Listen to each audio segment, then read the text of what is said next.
तो स्वागत है आपका रुद्रा स्टडी प्लस में। तो दोस्तों, आज हम फिर आपके लिए लेकर आए हैं चाइल्ड साइकोलॉजी एंड डेवलपमेंट से रिलेटेड 30 प्रश्नों का संग्रह।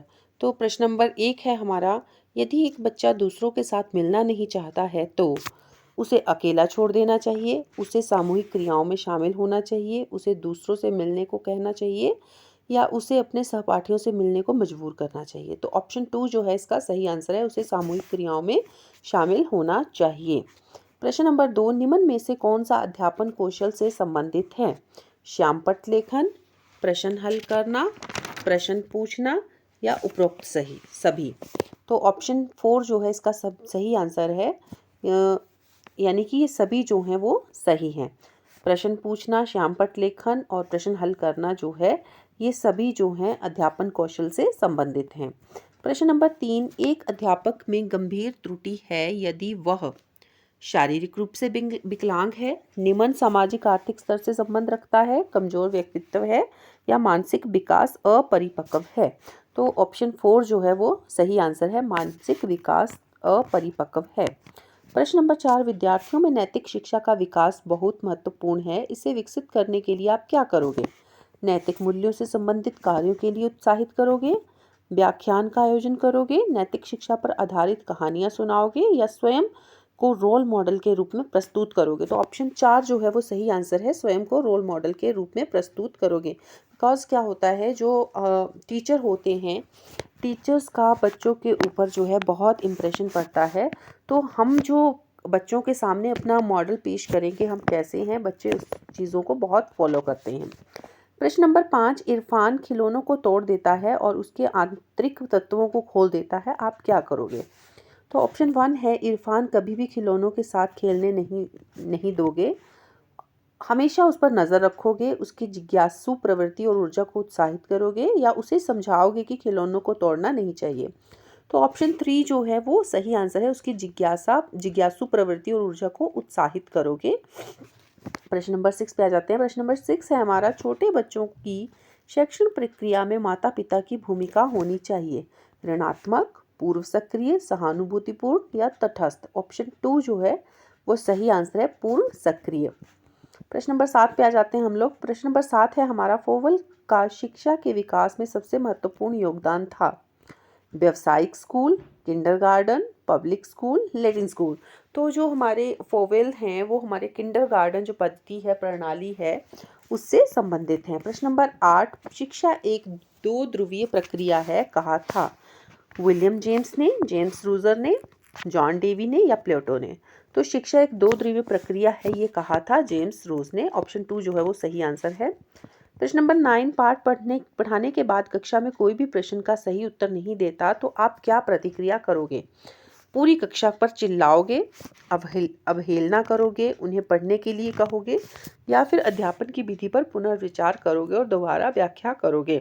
तो ऑप्शन 4 जो है वो सही आंसर है कि अध्यापन की विधि पर पुनर्विचार करोगे और जो है व्याख्या दोबारा करोगे।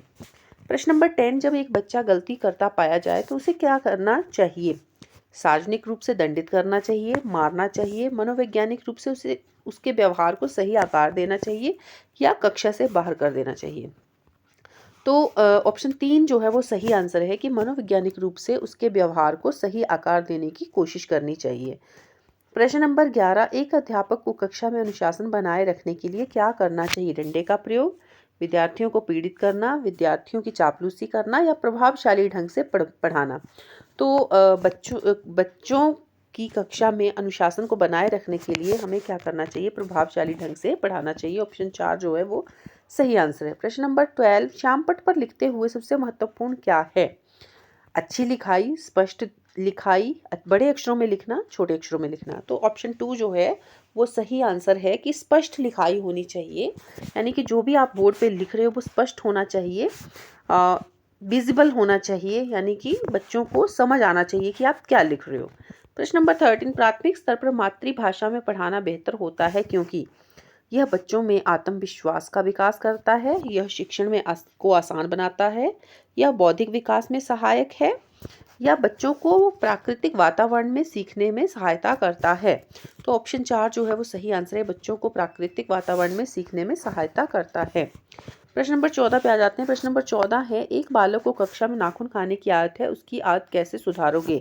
आप इसे छोड़ दोगे क्योंकि ये खतरनाक रोग नहीं है, आप उसे उसके व्यवहार को कड़े निरीक्षण में बदलोगे, आप कक्षा में उसकी बेइज्जती करोगे, आप उसके माता पिता को शिकायत करोगे। तो ऑप्शन 2 जो है वो सही आंसर है, आप उसके व्यवहार को कड़े निरीक्षण में बदलोगे। प्रश्न नंबर 15, विद्यार्थियों का सबसे महत्वपूर्ण गुण है उत्तरदायित्व की भावना, सच बोलना, सहयोग, आज्ञाकारी होना। ऑप्शन 4 जो है वो सही आंसर है, आज्ञाकारी होना। प्रश्न नंबर 16, विद्यार्थियों के शिक्षण में निदान का अंतर अनुकरण किया जाना चाहिए। उचित उपचारात्मक माप द्वारा, तीव्र कौशलों और अभ्यास द्वारा, सभी पाठों को क्रमानुसार दोहराना, शिक्षार्थियों और अभिभावकों को रिपोर्ट देना। तो ऑप्शन 1 जो है वो सही आंसर है, उचित उपचारात्मक माप द्वारा उसको ठीक किया जा सकता है। प्रश्न नंबर 17, विद्यार्थी नैतिक मूल्यों को सबसे अच्छी तरह ग्रहण करते हैं। अध्यापन द्वारा, अच्छे रोल मॉडल द्वारा, अभिभावक और अध्यापकों की आज्ञा पालन करके या धार्मिक पुस्तकें पढ़कर। तो ऑप्शन 3 जो है वो सही आंसर है, अभिभावकों और अध्यापकों की आज्ञा का पालन करके, यानी कि माता पिता और जो टीचर्स होते हैं उनकी आज्ञा का पालन करके। प्रश्न नंबर 18, वह कौन सा स्थान है जहां बच्चे के संज्ञानात्मक विकास को अच्छी तरह प्रभाषित किया जा सकता है? खेल का मैदान, स्कूल और कक्ष का वातावरण, सभागार या घर।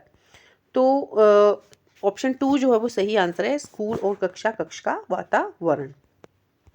प्रश्न नंबर 19, यदि बालक की मानसिक आयु 5 वर्ष है और क्रमानुसार आयु 4 वर्ष है तो बालक का IQ क्या होगा? 125, 80, 120 या 100। तो ऑप्शन 1 जो है वो सही आंसर है, यानी कि 125, 125। प्रश्न नंबर 20, एक प्रक्रिया जिसमें व्यक्ति प्रत्यक्ष अनुभव के स्थान पर दूसरों के व्यवहार का निरीक्षण करके नवीन प्रक्रियाएं सीखता है कहलाती है? सामाजिक शिक्षण, अनुकूलन, अनुप्रयोगात्मक शिक्षण, प्रासंगिक शिक्षण। तो ऑप्शन 1 जो है वो सही आंसर है, सामाजिक प्रशिक्षण। प्रश्न नंबर 21, व्यक्तिगत भिन्नताओं को लेकर एक अध्यापक की क्या भूमिका होनी चाहिए? व्यक्तियों की योग्यताओं, सूचियों और अभिरुचियों को जानने की कोशिश, व्यक्तियों की आवश्यकताओं के अनुसार पाठ्यक्रम को समायोजित करने की कोशिश, दोनों, एक और दो, या इनमें से कोई नहीं। तो ऑप्शन 3 जो है, यानी कि 1 और 2 दोनों जो हैं वो सही आंसर है इसके। प्रश्न नंबर 22, एक अच्छे अध्यापक को खेल प्रेमी होना चाहिए क्योंकि यह विद्यार्थियों को खेल क्रियाओं में भाग लेने के लिए उत्साहित करता है, यह उसे व्यस्त रखेगा, यह उसे स्वस्थ रखेगा, वह स्वर्ण पदक जीत सकता है।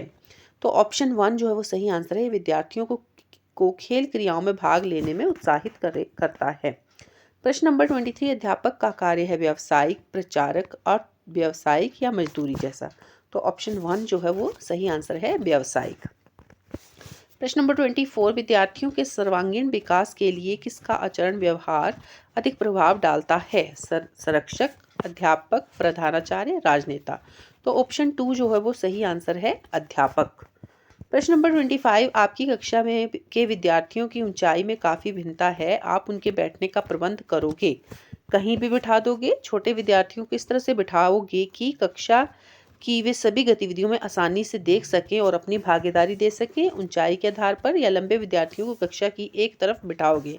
तो अगर हमारी कक्षा में जो विद्यार्थी हैं उनका सीक्वेंस जो है या हाइट वाइज जो है डिफरेंस है, तो हम उन विद्यार्थियों को इस तरीके से बिठाएंगे कि छोटे बच्चे जो हैं एक तो सभी गतिविधियों को अच्छे ढंग से पार्टिसिपेट कर सके, उनमें अपनी भागीदारी दे सके और सभी गतिविधियों को जो भी क्लास में एक्टिविटीज़ करवाई जा रही हैं उनको आसानी से वो देख सकें।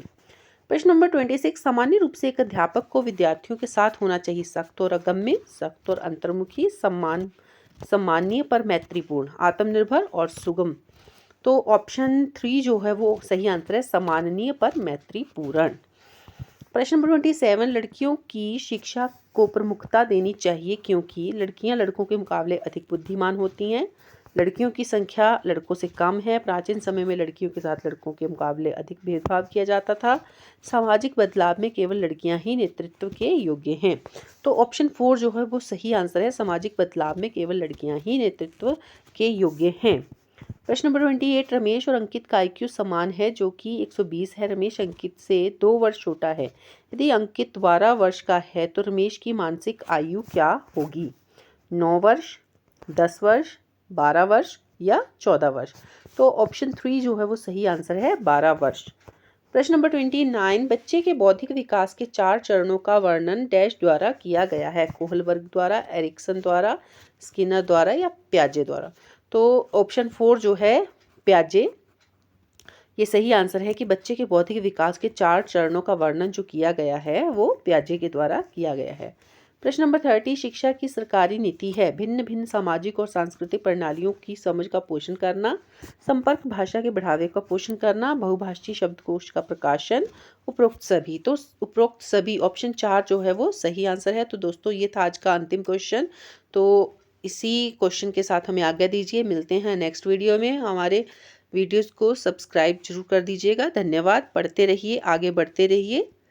जय हिंद, जय भारत।